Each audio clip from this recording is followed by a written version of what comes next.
You have to have a monthly P&L statement to run your business, to understand where your cash is coming in, where it's going out. You have to measure. Everything measured improves. To me, the ability to have peace of mind around that and to have an increased relationship with my wife, my spouse, that allowed me to be more effective in other areas of my life. That's what we mean when we say you need to get each dollar to perform multiple functions. Hey, what's going on, Cashflow hackers? It's Chris with Life 180, and this video we're going to be talking about financial efficiency.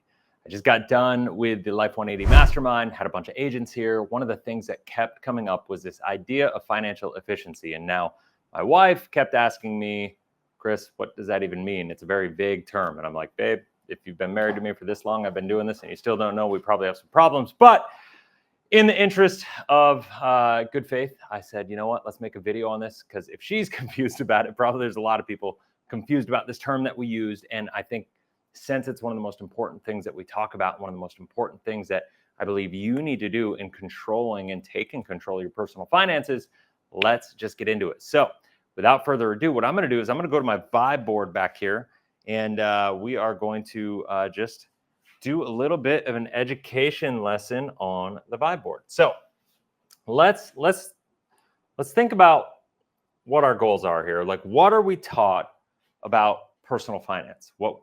And when we think about what we're taught for personal finance, it's basically like go to school,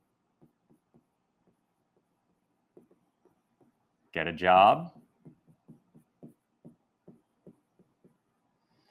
invest in a 401k. Like, I'll just say 10% in a 401k, and then work 40 plus years to hopefully get to the end of your career and have enough to maintain your standard of living and have financial freedom for the rest of your life. Now, I don't know about you, but to me, that sounds like a horrible plan. That's not any kind of financial strategy that I'm willing to get behind. Now, when we look at this, what I did is I wanted to use an income, and I used $100,000 just because mathematically it's the easiest number to work with, and I think it's a fairly realistic number for people to get to, especially considering inflation and things. But you can cut this number in half, you can make it 50, you can take the numbers that I'm going to share in this video and the percentages and make them relevant into your life, and I would totally encourage you to do so. And as I go through this, one of the things I also want to say is that if you have any questions as we're going through this, I encourage you to reach out down below in the description below. Set up a clarity call. You'll get to have a conversation with one of the Life 180 coaches. And what I'm about to walk you through is exactly what they can help guide you through a process to figure out how to take control of your personal finances. So let's get back into this. Now, let's follow the traditional methodology here. And we're going to save 10%, which is $10,000, right? So we got income is 100. They say you're going to save, and then what do you got left? That's $90,000 is going to be your lifestyle. Okay, fantastic. So here's the problem with this. You're not really saving. What you're doing is you're investing. I think it's a key delineation as we go through this for you to understand, because when you invest, you are taking on risk.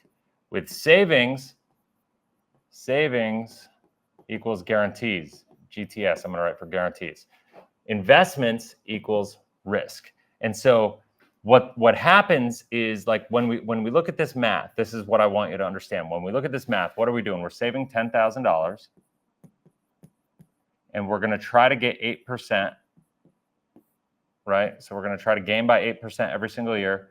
That basically means we're going to have $10,800 because we're going to have earned this $800 through that year. Hopefully, right? That's the objective, even though obviously we all know that the markets don't really do 8% every single year. That, you know, it's sometimes more, sometimes less, sometimes it's negative, whatever. But here's the problem. If that's year one, and then year two, we start with 10,800, we save another 10,000, we have 20,800, and then the market goes down by 10%, negative 10%. Well, now you've lost 2,080. So now you got 18,720, right? So we're actually behind the 8 ball there. So this idea of, and I've got other videos, that's not the purpose of this video, but it's, I think, a real key financial concept that you need to understand is this concept of average versus actual. And this concept of average versus actual returns in your life and how it works out for you and how it impacts your long-term growth of your portfolio is super, super important to understand. Now, the thing that I want to really impress here, though, is that this 8% is taking on risk. It's not realistic. And you're risking all of this $10,000 to chase this risk. And you could see in 2020, people lost a lot of money, 40%. In 2008, people lost 30, 40, 50%. This happens systematically over 8 to 12 years. One of the things that I think is really important to understand is that the market is cyclical. It goes up, it goes down, it goes up, it goes down. Now, obviously, the goal is to have it so you have this trending up line. But the reality is what happens is in these downtimes, people, if you don't have your financial structure properly done and set up and constructed, you are going to be exposed. And what happens is you don't actually start here. You have to make bad financial decisions, and it brings you somewhere typically between here and starting over, and then you got to start over. And if this happens to you one time in a 40-year period, you are in a lot of trouble, and you're going to have a hard time making up for it. And so the question is, how do we avoid that? And honestly, I think the way you avoid it is by focusing on financial efficiency. So now, if I were to ask you financial efficiency for your life or financial inefficiency, do you have 1% of inefficiency in your life?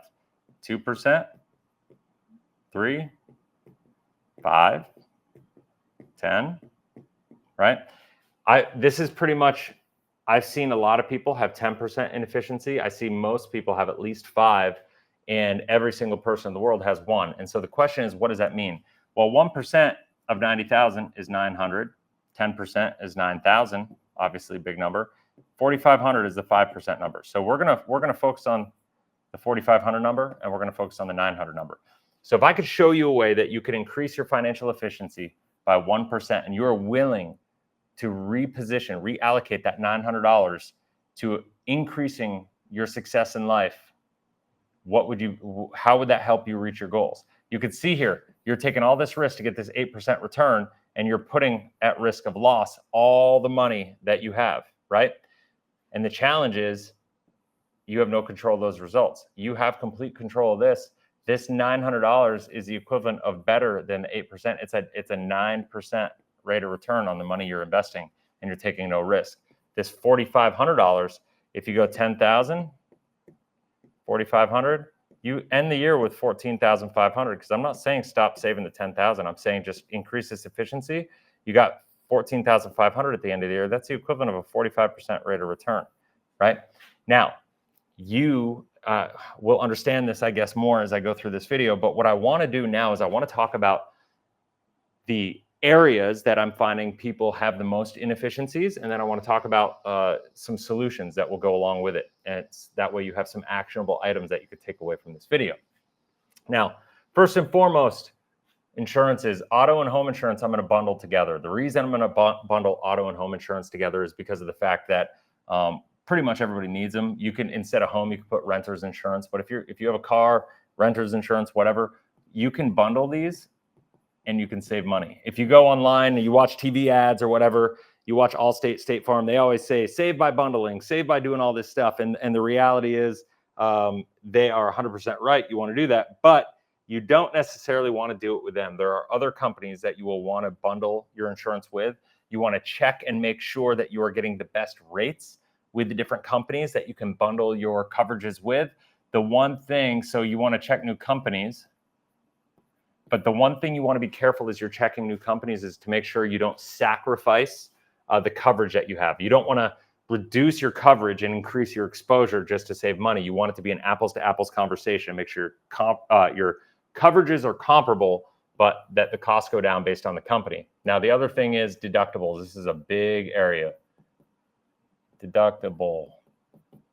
So when you look at the deductibles, most people have a $500 deductible. And the problem with that is that you pay a higher premium because the insurance company knows there's a much higher chance that they're going to have to come out of pocket for little knick-knacky kind of deals. Especially with home and auto insurance, this is the case. So if you can increase your deductible to $1,000 or even $1,500, you will save a lot of money on your premium. And from a cash flow perspective, this is what, in my opinion, this is what insurance should be about. You don't need to insure for $1,500. You're paying a premium for the first dollars, right? Because most people, that's just what they do. And the insurance company knows that's where their real risk is getting nickel and dimed with all that little stuff. If you're willing to take on the insurance, this is where I believe you can self-insure, because that's easy. You don't want to self-insure, and it doesn't make mathematical sense to try to self-insure for your entire $600,000 house. But for the first $1,500, like I live on a golf course, my window gets hit by a golf ball like freaking once every 6 months. I got to replace my window, right? That's a $700-800 expense every single time my window gets hit. Cost of living on the golf course, I guess. But like when that happens, I have to think about the fact, if I didn't have a $1,500 deductible, I could have the insurance company pay for that window for me. And as I filed more and more claims, my rates would go up and up and up. And that would just be the way it would go. But by saying, I'm just going to take care of this, I know it's going to happen. I'm going to, keep my deductible higher. I'm going to take that, expense on. Then what's going to happen is my deductible is going to stay low. It's going to be more controlled. I'm going to have better cash flow, and I could take that cash flow. And if I can save, and I can show you, like for us, me and my wife, we saved $1,400 per year doing this. Okay. Just in doing that. So for us, that's $1,400 a year that we're able to be more financially efficiently, with, and we can put it towards savings. Right. So let's move on to the next thing. Monthly P&L statement. This is something that I created a couple of years ago. I love this concept. I love this philosophy because of the fact that people hate budgets. Let's say it that way. People do not like budgets. And the reason they don't like budgets is because your subconscious knows that you're not going to be able to shrink your way to wealth. And a budget is all about shrinking. It's about spending less. It's about, trying to just control things in a way that, quite frankly, just is not fun, right? When we think about a P&L statement, that comes from a state of entrepreneurism and business. And when you think about business, and I'm an entrepreneur and I've got multiple companies and I've got P&L statements that I run for every single one of my companies. And the reason I do this is because of the fact that I'm looking to expand those companies. And so what I love about having a monthly P&L statement for, and we would call it a personal P&L or a family P&L. And the reason I love doing this is because of the fact that it gets you and the family thinking about, all right, what are my core values? What are my beliefs? What's my vision? Where do I want to bring my family? And it's no different than you would be thinking about a business. It's no different than if you were to be building a business, you got to think about, all right, how are we starting? What is our budget? Like, what are the inflows? What are the outflows? What do we need to be focusing on to expand this? What are the investments we need to make? What reserves do we need to have? What are the key initiatives that we have? And are those in alignment with our values and our mission statement and what the vision is for this company? And what's the exit strategy, right? Like that's everything. You have to have a monthly P&L statement to run your business, to understand where your cash is coming in, where it's going out. You have to measure. Everything measured improves, period. It's the same with your personal finances, right?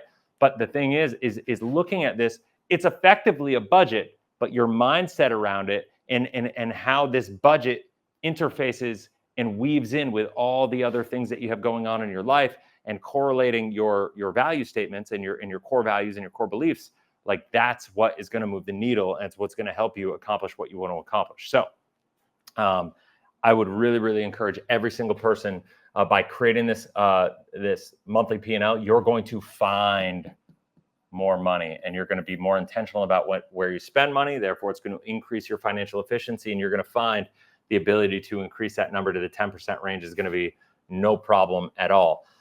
Eliminating and reducing fast foods. This number I saw online on Money Digest is kind of gross. $1,800 a year is what the average American spends on fast food. And I know a lot of you guys watching this probably spend more than that, but I would encourage every single person to stop eating fast food, because aside from the fact that $1,800 is 2%, if you got a $90,000 lifestyle, 2% of inefficiency just there alone.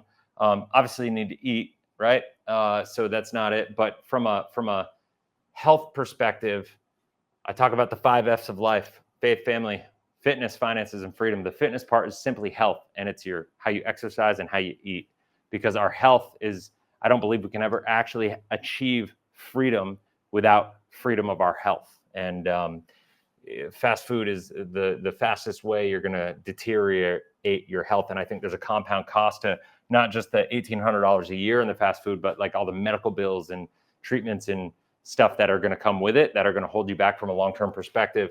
If you understand that in retirement, medical bills are the number one reason people go bankrupt. It's 70% of bankruptcies in retirement are due to medical bills. And I think a lot of those medical bills and most disease that happens in the country are avoidable based on the decisions that we make and how we react. It's a lot of obesity issues, a lot of blood pressure issues, a lot of diabetes issues. All these things are controlled by diet, and all these things fast food can, if we eliminate fast food or reduce fast food dramatically in our life, we could save money now, and we can also help our health as we go forward. Okay, I'm done. I'm off my soapbox. We'll move forward. If you do want to go out, one of the things for me, I talk about all the time, is I do like going out to eat. The funny thing is with me and food is that I'm not a foodie. I don't really care about amazing food. It's not something I put a lot of value into, but what I do value is free time. What I do value is not doing housework and not doing the dishes and having a happy wife who doesn't have to clean, if she's a stay-at-home mom, which mine is, I want to put us in a situation where we don't have the chaos at home. So my wife and I, we take our 3 kids out all the time, and we don't eat at home hardly ever. And does that have an expense? Sure. But one of the things that I say, it's not right or wrong to go out to eat. Is what you're doing intentionally done, and is it in alignment with your values and beliefs? Now, I know not everybody has the ability, the capacity, the resources to be able to go out to eat as often as me and my family do, and I get that. But the point is, I don't want to ever shame somebody for being like, oh, you're going to Starbucks, you're doing this, you're doing that. Like, is it in alignment with your values and beliefs? And can you really qualify how that's the case, right? And so for me, it's very, very clear. It's one of the reasons that I hired a housekeeper while I really didn't have the money to back in the day to be able to do it. Because to me, the ability to have peace of mind around that and to have increased relationship with my wife, with my spouse, right? Like, that allowed me to be more effective in other areas of my life and kept the peace at home, which allowed me to be better at my job. And that was an investment I was willing to make, even when I had to kind of make it work in other ways when it wasn't as clean as it is today. And so that's just being clear with your own values and your own beliefs and making sure your money's in alignment with that. Now, so all that said, I'm bringing that up because I use this coupon app called Get Upside. It's a phenomenal thing. You can get gas, you can get food, you can even do groceries in some areas. I could never use the groceries part because it wasn't available where I lived in Arizona. But what I will say is I would get gas, and gas would save me anywhere from 10 to 25 cents a gallon, which is a pretty big deal. And food would save me anywhere 7 to 15% on average for the places. But then there were places that would do 25% as like bonuses, like these new companies that got on the platform and they were promoting their thing. And I could bring my family out. I could just bring my wife out. We could spend $50 on dinner. And when we spent $50 on dinner, I'd get $12.50 into my app. And I could then take that money and what I would do is I would wait till it hit like $250 and then I would deposit it. I would take that money and I would deposit that money. Right? And when I did that, then now what that would do is I would put it towards savings. I would pay an insurance premium. I would do something like that would increase my financial efficiency. Now, if I go one time a week, and I did a lot more than this, but if I went one time a week and I got this 25% into my account, that's $600 a year in doing that. $600 a year, that's almost a full percentage point of financial inefficiency that I've eliminated with this example that we're using at this $90,000 income mark, right? So like that alone is amazing. So now what's the next thing we could do? We could take 0% credit card offers. I'm going to hop ahead. Once again, I should have did this number one, but you want to build your credit score. If I had started with this, I could have played in how building your credit score also can reduce your auto and home insurance rates, monthly P&L statement. And there's a compound effect to this, by the way. When you work all this stuff intentionally, your credit score is naturally going to get better. And as your credit score gets better, you want to constantly be massaging all the nuances between each one of these points, right? You want to be credit card loans, getting back to the credit card offers, I should say, and you want to roll all your credit card balances in there, transfer the balances. If you're spending 20% on credit card balances every single year and you got $20,000 in credit card debt, and you're talking about $4,000 a year of expense that you could eliminate, and that could be used to accelerate the pay down.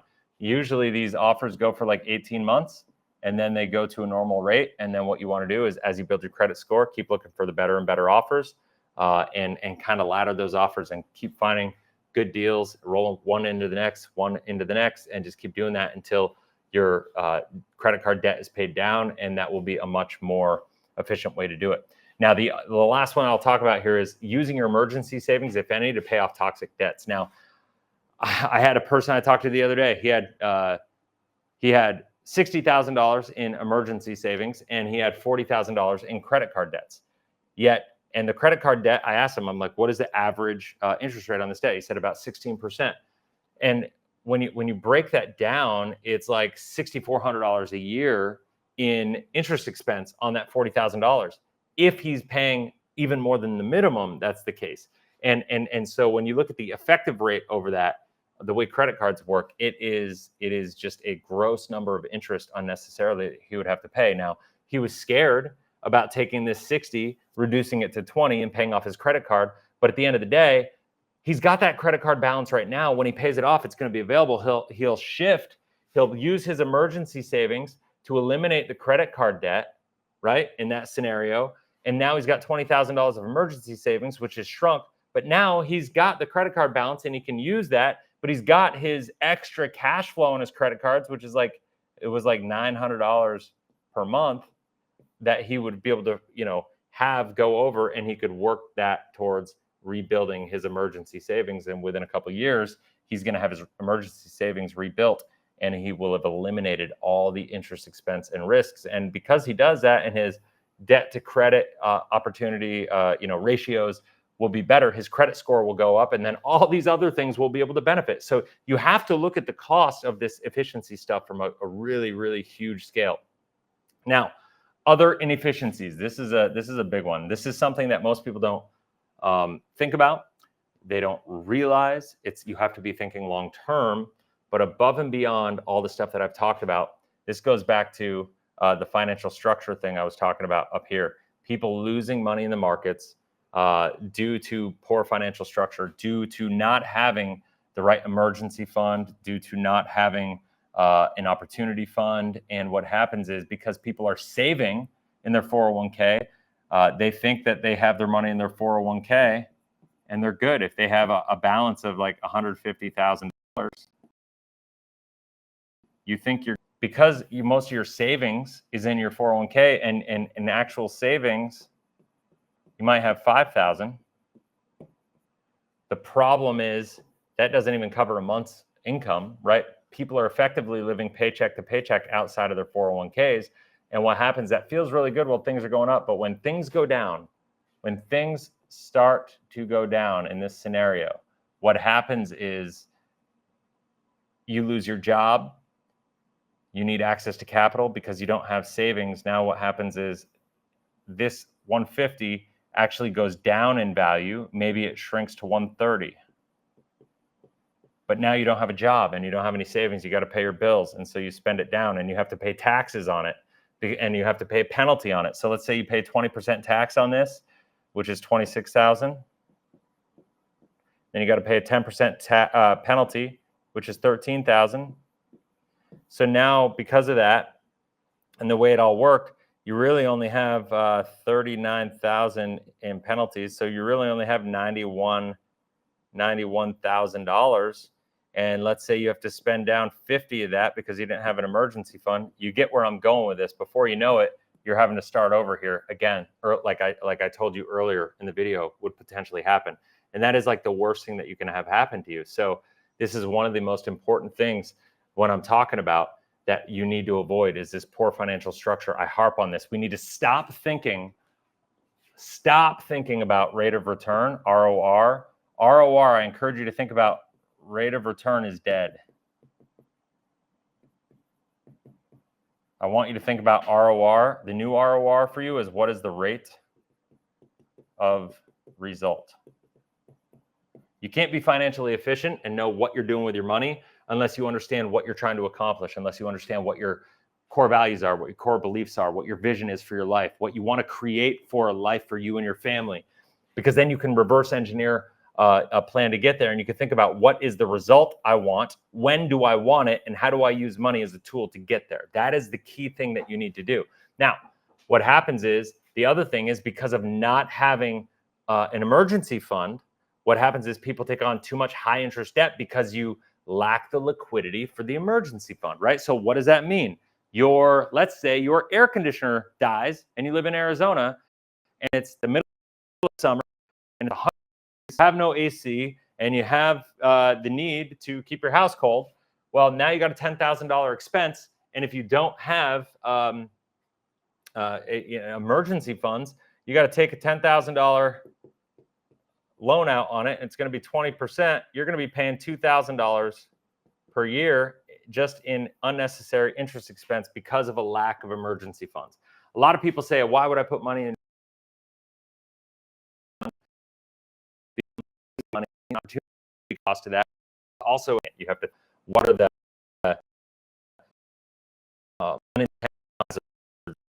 not have it. So these are the areas that help you have clarity on the areas that you could really think about to impact your own life. I would really encourage you to think through those things really, really cleanly. Now, what I want to do now is get to the solution. Talk about what the potential solutions are for you to have a system to increase your financial efficiency. One of the things that I talk about here is we need to focus on financial structure. Financial structure, you'll hear me say that a lot. And I think people a lot of times are like, what does that even mean? Kind of like my wife's always like, what's financial efficiency for the layman person? Well, what's financial structure mean? We created this thing called the Life 180 hierarchy of financial needs. And it's designed to help show you what I mean by financial structure. And all this simply is prioritizing. You want to prioritize building wealth. You don't want to be a speculator. You want to be an investor. Speculators invest without having a system, and they just hope it's going to keep going up. And when the market goes down, when they don't expect it, speculators get massacred.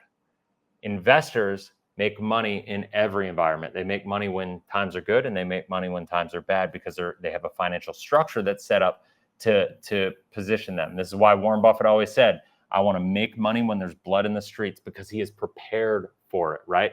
So when we focus on the rate of return, as I was saying, it puts you in a reactive position versus when we think about rate of result, right? When we think about rate of result, it puts you in a proactive position. So you're intentionally building a life that you want to live, right? And what does that look like? It means, first and foremost, as we go through life, we want to build, and I'm going to come back to this a little bit, but we want to build our cash flow and our basic needs. This is food, housing, transportation, daily expenses, so on and so forth. Once we have that built, now we can go and we can build these financial safeties. This is where our emergency fund and insurances come in. Then once we have our financial safety built, then and only then, once that's done and built, you can see this is just like a pyramid. As we build it from the bottom up, we're able to make it better and better, more and more strong. Your financial stability and security and opportunity is going to enhance every single year. The challenge is financial safety right now. Only 74% of Americans, actually, no, 74% of Americans don't have. That means only 26% of Americans have 2 months of savings to cover emergencies. That's disgusting. Why? Because most are saving in a 401k. That's just a gross number. And when they do that, what I showed you before happens to people, and then people have to start over, right? Because you have to decimate your 401k, you get hit with taxes and penalties and all these different things, and it's just a gross situation. When you accumulate wealth, you hit the wealth accumulation phase. Once you have your emergency fund and insurances, you can start looking for opportunity. You want to pay down debt, build your opportunity fund. You want to invest in cash flow producing assets, and you want to compound that cash flow. You don't want to take the cash flow that you might have access to. You don't want to impact your lifestyle with that. You want to compound that cash flow. And then this is one of the key points I talked about in my book, Cashflow Hacking. Cashflow Hacking book.com. You can go there and get the book for free. It's $8.95 for shipping and handling. I pay for the book for you. You can also just go to Amazon and get it for $20 or whatever. if you don't want to, go through my personalized process for you. But I would really encourage, if you want to figure out how to implement all the things I'm talking about, all of this is covered in my book, Cashflow Hacking. Go to cashflowhackingbook.com, check it out. Once again, if you want to talk about any of this stuff with one of the Life 180 coaches on my team, go down below, click on the link, set up a clarity call. I promise you it's not a sales call. It literally is a clarity call to help you gain clarity about all this different stuff to figure out how this can work for you. I encourage you to go do that. But when you have this accumulation of wealth started, you do this within 10 years or so, you should be literally financially free. Get off the hamster wheel, get out of the rat race. You don't need to work for 40 years. You could be completely financially free within 10 to 15 years, depending on where you start in the cycle, maybe 20 years on the outside. But this idea that you got to work and be a slave to the system for 40 years is just absurd to me. Financial freedom, right? This is what it's all about. We want to have enough passive cash flow to cover our expenses, our lifestyle, our long-term care, and our children's education, right? We want to be thinking about the next generation and setting them up for success as well. The great part about the education part, I'm going to show you a way to save in a way that's way better than your 529s, because 529s go 100% against your expected family contribution for your kids' education. I'm going to show you a way that the EFC can't even see what you're doing. So it reduces your expected family contribution on the FAFSA that you fill out, which makes it so you're not going to have to pay sticker price for your kids' college. I've got a whole video dedicated to that. You can just go to College Planning Secrets, I believe, is on YouTube here. And I've got that video. Maybe I'll put a link to it down in the description below as well. And that would be helpful. Go check it out after this is over. And then once you've got all this figured out, now you can focus on legacy. I believe it's our responsibility to leave the next generation better off than what we inherited in this world, right? And so then that's where it comes to estate planning, business succession planning, and tax planning. This is talking about not just leaving our kids and our heirs, the next generation, more money, but having a system that you can plug them into so they can take this concept and rinse and repeat. Can you imagine what your life would be like? This is the crazy part to me. Can you imagine what your life would be like if all you had to do is think about, like, all right, from a cash flow perspective, I go to school, maybe I learn some skills, I learn some technical abilities, but I can't imagine what my life would be like. I guess I'll say it like this. If my parents had built me a system, and I love my parents, I don't mean this to be critical at all. They did the best they could with what they had and where they started.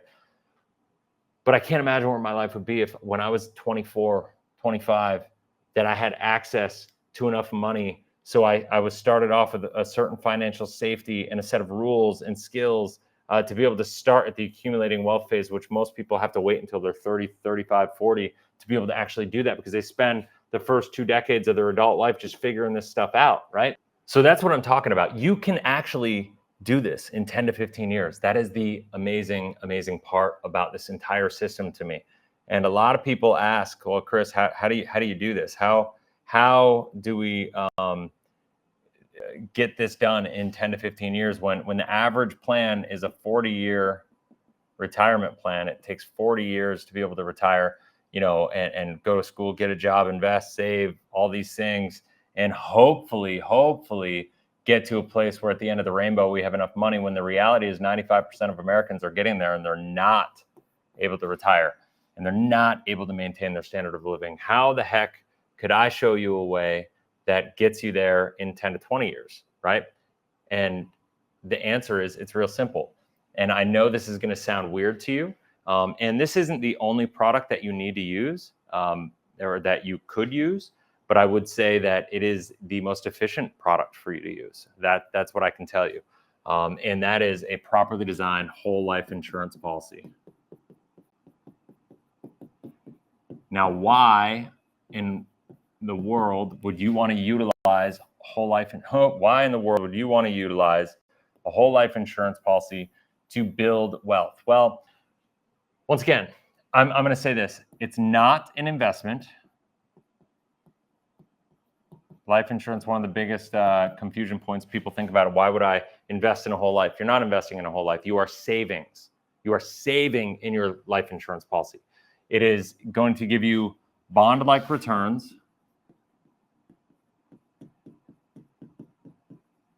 long-term. In today's interest rate environment, you're looking at about 5% internal rate of return, net of all fees, from a long-term perspective. right? So it's going to give you bond-like returns. It's going to give you muni bond-like tax treatment.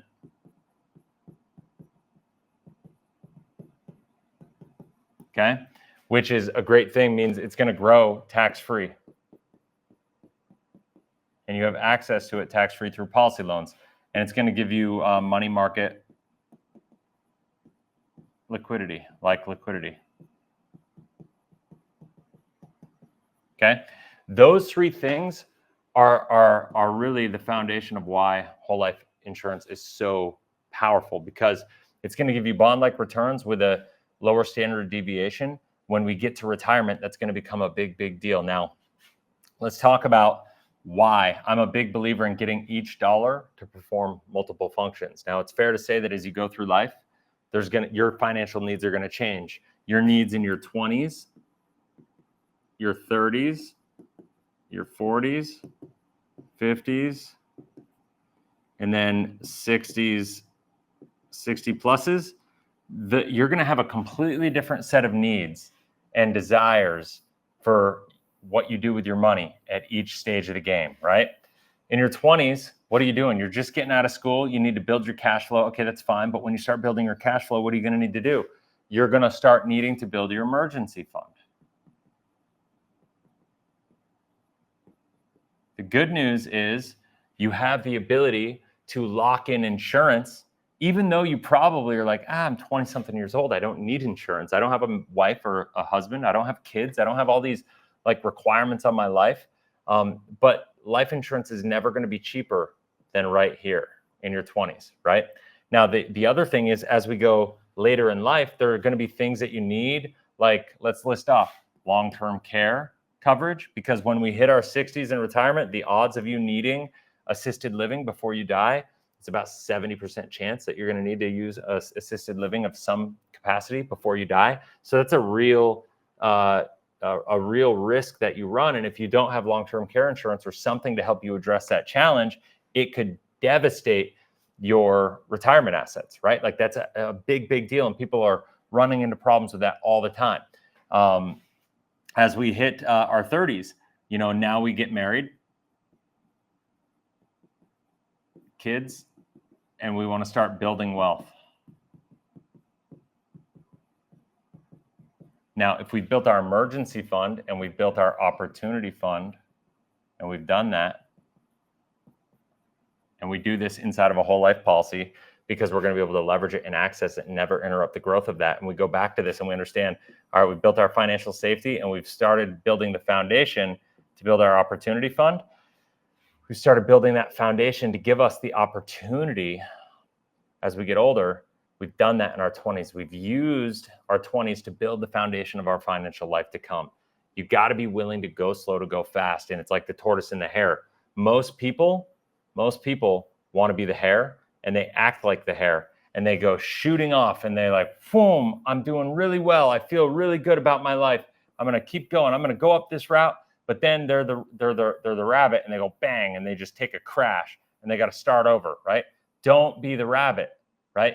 If you could be the tortoise and just go nice and slow, and then in these times right here where everybody else is going down, you go up, because there's more opportunity. There's an inflection point, down and up, down and up. The tortoise goes up faster, the hare comes down faster, because the more people that are structured to struggle here, it creates more opportunity for those that actually have liquid access to capital, for those that actually have an opportunity fund set up in the way that we're talking about, right? That is the power of what we do. Now, when you hit your 30s and you're married, you have kids, you want to start building wealth, you want to invest in real estate, do stuff like that. Real estate investing, it's a big deal. Leveraging your opportunity fund by borrowing against your whole life insurance policy is a big deal. I've done videos on utilizing whole life insurance to enhance your real estate investment portfolio. That is another reason. Go into my book, Cashflow Hacking. Go to cashflowhackingbook.com, and you will see exactly what I'm talking about there. It is a really powerful. In your 40s, your kids are going to go, right? And you should have been compounding the cash flow the entire time. And ultimately, what I'm going to tell you is, if you do this, if you were to start in your 20s, there's zero reason you should be working past the age of 45 years old. You should be completely free by the time you're there. In fact, by the time your kids hit college, you should be completely financially free. This is why I'm saying I wish I had learned about all this stuff. I wish my parents had taught me this stuff when I was in my low 20s, but my parents didn't know this stuff. I had to go and find mentors and other people that were entrepreneurs that had done this for themselves and had fruit on the tree and like actually taught me this to learn it. And that's why I'm so passionate about it now. In your 50s, this is where we start having other issues, right? Health fails on a lot of people. Hopefully it doesn't happen to you, but tomorrow's not promised. We talk about long-term care needs. What about other health issues? I share the story about my father-in-law having pancreatic cancer, which is like the worst cancer in the world you can get. He was 73 years old when he got it, because the typical health insurance basically said we can give you chemo and radiation, but it's going to kill you and there's nothing we can do. We wouldn't do that. So we were able to accelerate the death benefit. They called ABRs, accelerated benefit riders. If you become critically, spelled it. Well, I guess I could start with chronically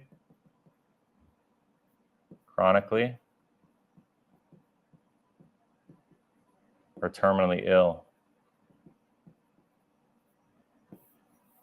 He was diagnosed with pancreatic cancer. He was diagnosed with terminal illness. So they accelerated the death benefit. He was able to take a lot of money and use alternative treatments to cover his health. And today he's alive almost 4 years later, playing golf all the time, because we didn't follow the traditional system. And once again, I don't know where your values and beliefs are, but for us, like having this kind of control is a big, big deal.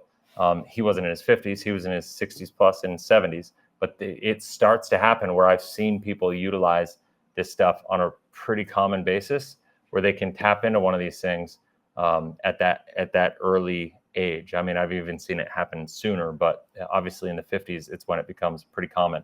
In our 60s, we want to retire typically. Depending on when you're starting this plan, I would say you could even utilize this earlier as part of a bigger financial strategy. Having whole life insurance policy as a bond alternative.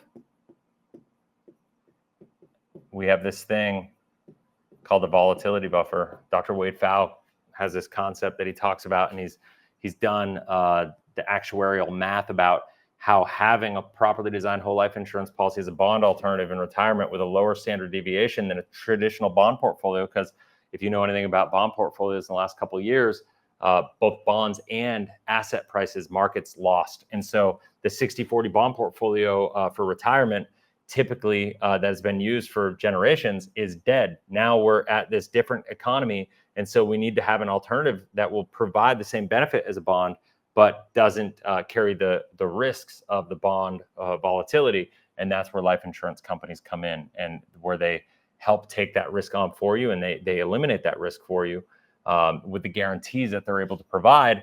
And this bond alternative can help your other assets perform better, because you're not going to have to take income from negatively performing assets. You lean on your whole life policy in negative market years, and then you allow your other assets to recover. That will enhance your overall portfolio production and performance significantly. And I would really suggest everybody go check out Dr. Wade Pfau's book.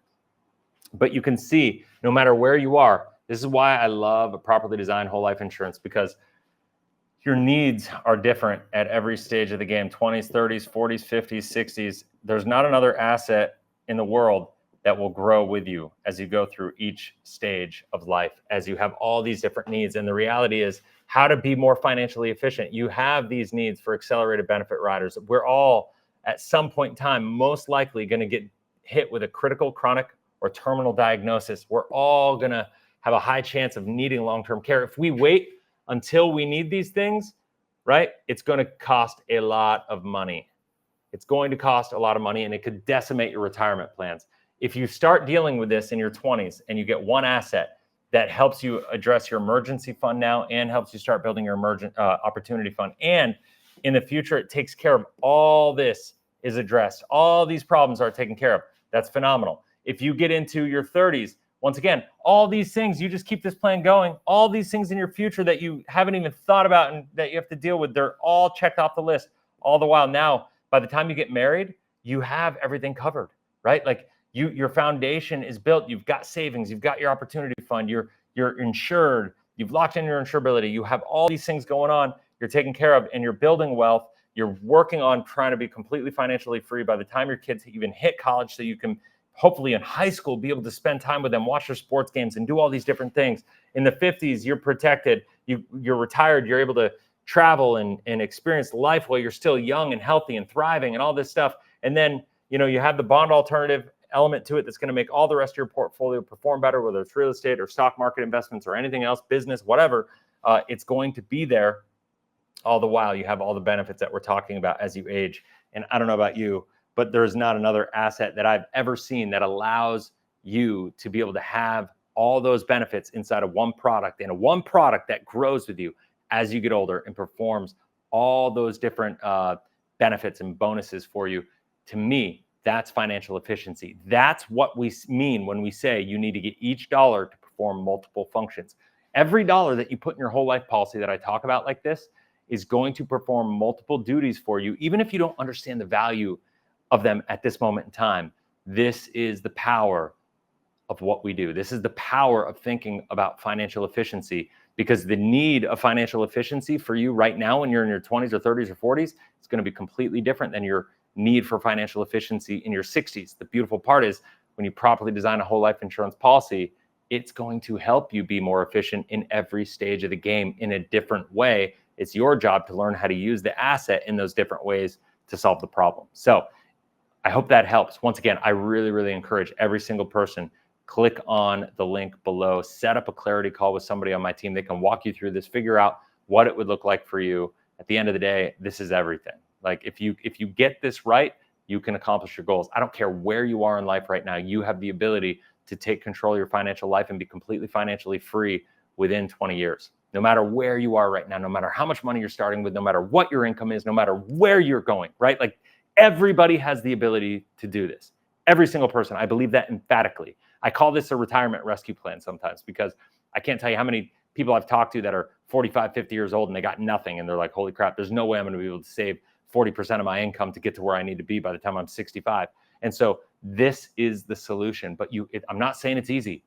It's simple, but it's not easy. You can follow this plan. Sometimes it just takes coaching. It takes somebody holding your hand. It takes somebody who can really hold you accountable. But you have to take accountability for yourself first. Take responsibility. Take the first steps. That's the first thing you need to do. So click on the link below. Set up a clarity call with somebody on my team. They'll be happy to help you. Every single person you will talk to, all my coaches, I personally coached how to teach clients how to go through this. So that is it. Hopefully you found value in this. If you did, please like it, share it, get it out there to people. If you haven't already, make sure you subscribe. Hit the bell, that way you're notified every time I launch a new video, because I do videos like this almost every single day.